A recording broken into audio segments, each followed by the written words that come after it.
Assalamualaikum warahmatullahi wabarakatuh. Saya Rafli Ilham Maulana dari kelas 6D Prodi PAI khusus. Saya di sini akan menerangkan tentang perangkat pembelajaran. Apakah itu perangkat pembelajaran? Dan apa yang dimaksud perangkat pembelajaran? Apa sajakah macam-macam perangkat pembelajaran dan apa tujuannya? Mari kita simak. Apa sajakah macam-macam perangkat pembelajaran itu dan apa pentingnya?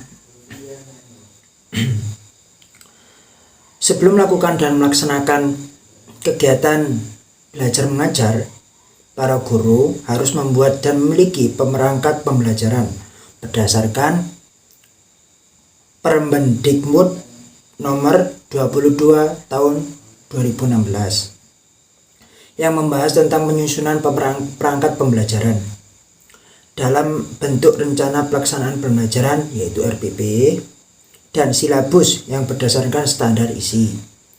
Dengan adanya perangkat ini menjadikan guru semakin bertambah profesional. Guru akan terbantu dengan hal-hal yang sangat penting untuk menilai siswa maupun untuk dalam belajar. Dalam merancang suatu pembelajaran, para guru sebagai pendidik yang baik harus memahami karakter murid sebagai peserta didik. Dengan mengetahui karakteristik peserta didik, maka para guru dapat merancang rencana pelaksanaan pembelajaran sesuai dengan karakter peserta didiknya.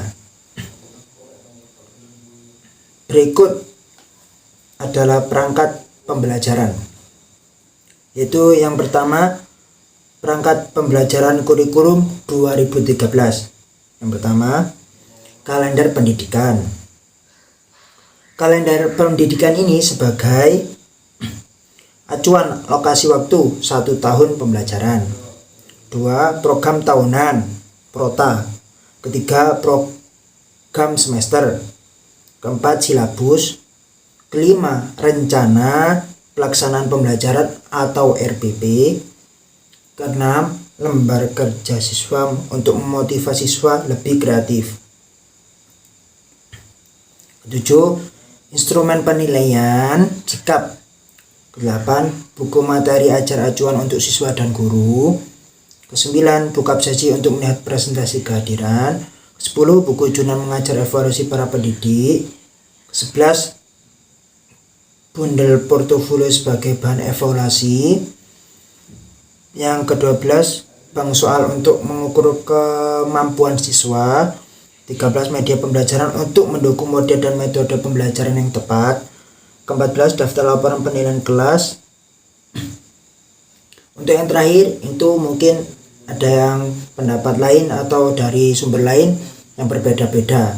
Jadi yang terakhir ini adapun yang disebutkan, adapun yang tidak disebutkan atau tidak tercantum. Mari kita bahas yang pertama, yaitu kalender pendidikan sebagai acuan alokasi waktu 1 tahun pembelajaran. Kalender pendidikan wajib dimiliki guru setiap awal tahun pembelajaran atau umumnya disebut tahun ajaran baru.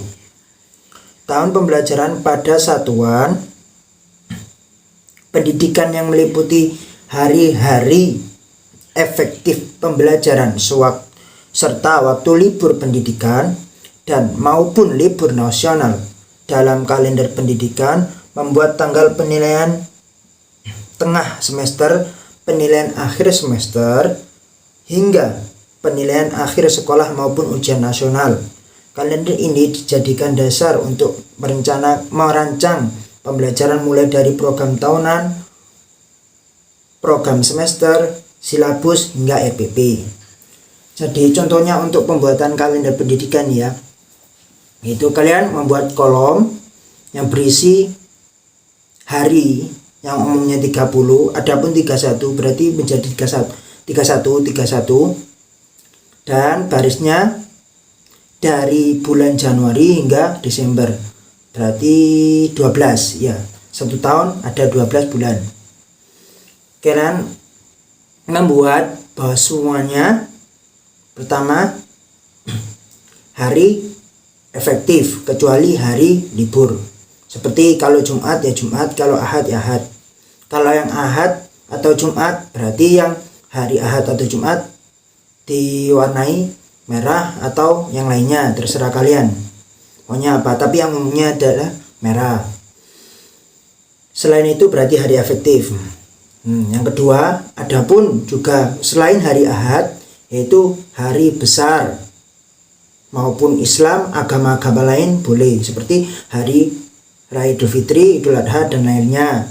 Hari-hari besar, hari pahlawan dan hari lainnya itu pun dicakupkan. Yang lainnya semester, ujian semester, ujian akhir semester, ujian semester 1, ujian semester 2, dan ujian akhir sekolah atau madrasah, ujian nasional, dan liburan semester 1 dan juga liburan semester 2. Jadi dihitung semua tanggal yang ada dalam satu tahun, harinya ada berapa? Ada 365. Nah, dalam satu tahun ada 365 hari, terpotong 54 minggu ataupun Jumat, dikurangi 54 jadi 311 hari. 311 hari dikurangi dengan hari libur. Misalnya semester 1 liburnya 2 minggu 14 hari. Semester 2 liburnya 20 hari. Jadinya kalau digabungkan libur semester 1 dan semester 2 maka menjadi 34 hari. Nah, 311 hari dikurangi 34 hari. Kita hitung menjadi, jadi hasilnya 311 dikurangi 34 yaitu 263. Nah, dari 263 itu adapun hari besar seperti hari Raya Idul Fitri, Waisak, dan ujian-ujian yang lainnya. Hitung semuanya, dimisalkan saja ya, semuanya ada 20 hari. Jadi tadi 263 kurangi 20 hari berarti 243. Nah, dari 243 tadi maka kita dibagi 2. Kan satu tahun ada 2 semester. Bagi 2, diketahui bahwa dibagi 2 dulu. Satu berarti 243 dibagi 2 menjadi 172.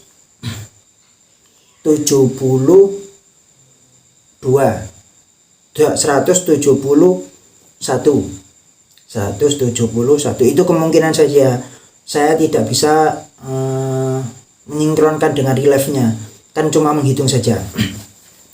Jadi menjadi 171 hari per berarti kalau tadi dibagi 2 maka satu semesternya menjadi 121 hari. Nah, jadi semester 1 misalkan semester 1 121 hari, semester 2 122 hari. Semuanya menjadi 243 hari yang tadinya hari efektif. Jadi dalam satu kalender tahunan itu, kalender akademik itu, pendidikan itu, maka hari efektifnya satu semesternya 121 hari. Yang semester 2-nya menjadi 122 hari. Dan seperti itu itulah dalam membuat kalender pendidikan tadi itu, kalian kasih bawahnya keterangan dengan warna. Lah, yang ada warnanya nanti diwarnakan di dalam tabel tersebut agar dapat dibaca dan dapat dimengerti oleh yang membaca. Yang berikutnya yaitu prota atau program tahunan. Itu sebagai langkah awal menyusun pembelajaran dalam 1 tahun. Macam-macam perangkat pembelajaran berikutnya yakni program tahunan. Program tahunan ini berisi alokasi waktu yang digunakan pada setiap mata pelajaran. Setiap mata pelajaran atau tema yang diajarkan secara terperinci. Nantinya dalam program yang lain seperti program semester, silabus hingga rencana pelaksana pembelajaran atau RPP dapat dilakukan dengan mudah atau dengan efektif. Program tahunan ini dibuat agar guru mengetahui apa saja cakupan bab dalam mata pelajaran yang diajarkan guru tersebut yang akan disampaikan untuk peserta didik yang harus dipelajari selama 1 tahun. Dengan guru yang mengetahui rincian dalam program tahunan ini, diharapkan pembelajaran yang diterapkan dapat mencapai hasil yang maksimal setiap tahunnya. Jadi kita nanti membuat tabel bab apa yang dibahas dan itu dalam alokasi berapa jam maupun berapa hari kalau dalam 1 tahun nanti dialokasikan bab ini dalam 1 minggu atau berapa jam nanti dialokasikan lagi sampai 1 tahun. Nah, itu kan babnya beda-beda, ada semester 1, semester 2. Nanti ada tabelnya. Nah, seperti itu. Berikutnya program semester pembelajaran dari program tahunan, yaitu proster ya, program semester. Nah, program semester seperti diketahui bahwa program semester merupakan penjabaran dari program tahunan. Yang tadi, program semester ini dijabar menjadi program bulanan serta program harian. Nah, pada program semester ini para guru membuat apa saja yang akan diajarkan. Nah, seperti tadi. Jadi yang tadi itu misalkan dalam rincinya. Lah ini misalkan tadi itu dalam umumnya. Yang ini dalam rincinya. Baik pun 1 hari 1 minggu dihitung ataupun dalam 1 bulan itu dia hitung babnya nanti dibagi berapa jumlah alokasi waktunya dan itu berapa jumlahnya hingga 1 bulan itu berapa jam maupun berapa hari mengajar bab tersebut. Nah, seperti itu. Setelahnya yaitu silabus merupakan silabus. Nah, silabus ini merupakan bagian dari macam-macam perangkat pembelajaran juga. Nah, silabus merupakan suatu rincian detail tentang rencana pengajar guru yang disusun dalam kelompok tema atau mata pelajaran tertentu. Komponen dari silabus antara lain kompetensi inti ataupun standar kompetensi KI maupun SK, kompetensi dasar atau KD, indikator atau indikator pencapaian kompetensi, materi pembelajaran, alokasi waktu, penilaian, dan sumber belajar yang digunakan. Manfaat yang dihasilkan dalam pembuatan suatu silabus yaitu 1. Bermanfaat sebagai hal utama untuk menjadi sumber acuan dalam menyusun RPP. 2. Guru lebih mudah meletakkan ragam variasi pembelajaran yang akan dituangkan ke dalam RPP. 3. Guru lebih mudah dalam memetakan indikator pencapaian belajar yang harus dicapai oleh siswa. 4. Guru lebih mudah dalam merancang bentuk-bentuk penilaian dari setiap indikator yang ingin disampaikan. Nah, seperti itulah silabus. Berikutnya yaitu RPP atau rencana pelaksanaan pembelajaran. Nah, RPP atau rencana pelaksanaan pembelajaran adalah hal yang wajib harus kita pegang guru sekolah, seperti maupun guru SD ataupun madrasah ya, semua guru. Nah, ini harus mempunyai RPP, yaitu melaksanakan pembelajaran, yaitu rencana pelaksanaan pembelajaran. Sebelum kita mengajar, kita harus mempunyai rencana terlebih dahulu. Nah, itu disebut RPP. Nah, sebutan RPP tersebut yaitu merupakan perangkat yang berisi prosedur dan perorganisasian pembelajaran untuk mencapai satu atau beberapa kompetensi dasar. Lingkup rencana pelaksanaan pembelajaran mencakup 1. RPP atau rencana pelaksanaan pembelajaran adalah hal yang wajib harus dipegang guru.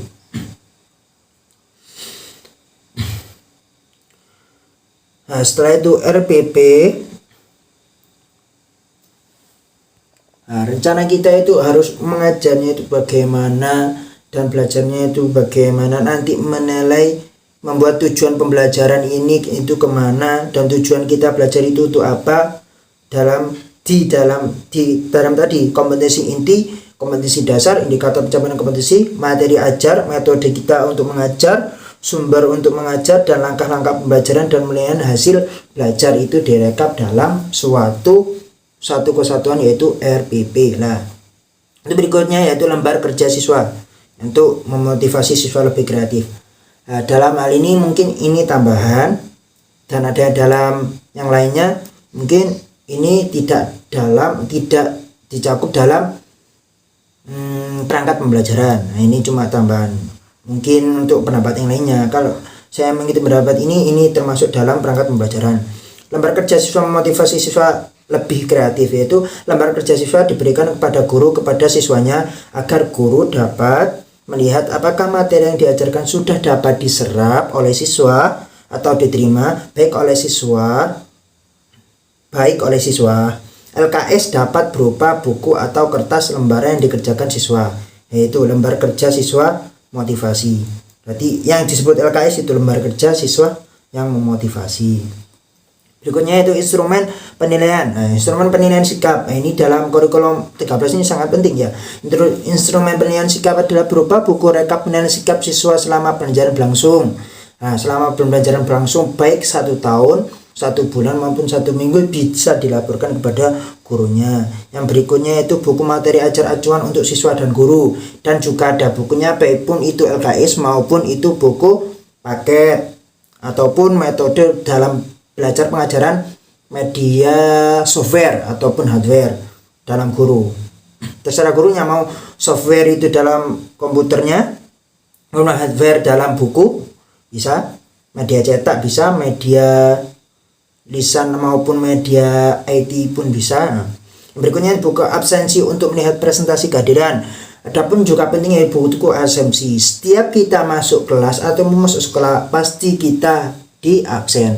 Maka dari itu buku absensi ini sangat penting dalam perangkat pembelajaran untuk mengisi siapa yang hadir sekarang dan siapa yang tidak hadir sekarang. Itu pun nanti ditotal agar menjadi laporan siswa untuk penilaian akhir semester baik semester 1 maupun semester 2. Yang berikutnya itu buku jurnal mengajar evaluasi para pendidik ya. Buku jurnal mengajar sangat diperlukan bagi para pengajar untuk menjadi paduan mengajar di mana para guru dapat mengevaluasi dirinya apakah materi yang diberikan mudah dipahami dan apakah tercapai atau apa yang menjadi kekurangan pada pertemuan berikut. Materi hari ini bisa diulang kembali ataupun dipelajari kembali ke depannya. Nah, yang berikutnya yaitu bundle portofolio sebagai bahan evaluasi. Ini mungkin tambahan lebih lanjutnya lagi untuk perangkat pembelajaran. Portofolio merupakan kumpulan dari berbagai tugas yang diberikan guru. Nah, kita memberikan tugas yaitu portofolio ataupun memberikan tugas itu clipping. Nah, itu dalam kurikulum 2013 itu sangat penting ya. Itu bisa meningkatkan keefektifan berpikir atau kreatifan berpikir siswa untuk belajar. Berikutnya itu bank soal untuk mengukur kemampuan siswa. Kita juga bisa untuk mencari soal dari bank siswa, dari buku yang lain untuk mengukur kemampuan siswa, yaitu dalam latihan, ulangan maupun pembelajaran lainnya yang kita sampaikan dalam pembelajaran. Yaitu selanjutnya media pembelajaran untuk mendukung model dan metode pembelajaran yang tepat. Media pembelajaran kita baik pun kita memakai papan tulis maupun buku membaca maupun untuk komputer, proyektor, itu bisa juga kita lakukan ataupun mendengarkan, melihat film, melihat PowerPoint dan sebagainya, kita menjelaskan atau kita memberikan suatu pengertian atau buku fotokopi maupun materi dalam pembelajaran hari ini untuk siswa agar dipahami dan kita hanya memperkuat saja dan siswa pun langsung bisa paham, itu bisa juga. Itu dalam kreatifan pemikiran siswa agar lebih kreatif dan inovatif. Nah, berikutnya daftar laporan penilaian kelas. Dalam suatu kegiatan belajar mengajar, dibutuhkan suatu laporan hasil yang dicapai oleh para siswa dan hasilnya dalam bentuk daftar laporan penilaian. Laporan penilaian digunakan untuk mengetahui sejauh mana kemampuan siswa dalam memahami suatu pembelajaran yang kita ajarkan. Nah, selesai. Itulah perangkat pembelajaran yang saya sampaikan, semoga bermanfaat. Kalau saya mungkin kurang jelas, memang saya belum bisa menjadi guru, masih belajar tahap untuk menjadi guru. Jadi mohon maaf bila ada salah kata dari saya, dan bila ada yang tidak dimengerti, mungkin saya berbicara ini sangat tidak dimengerti oleh kalian semua. Maklum saja, saya juga belajar. Akhirul kalam, mohon maaf dari saya. Wallahul muwaffiq ila aqwamit thoriq. Wassalamualaikum warahmatullahi wabarakatuh.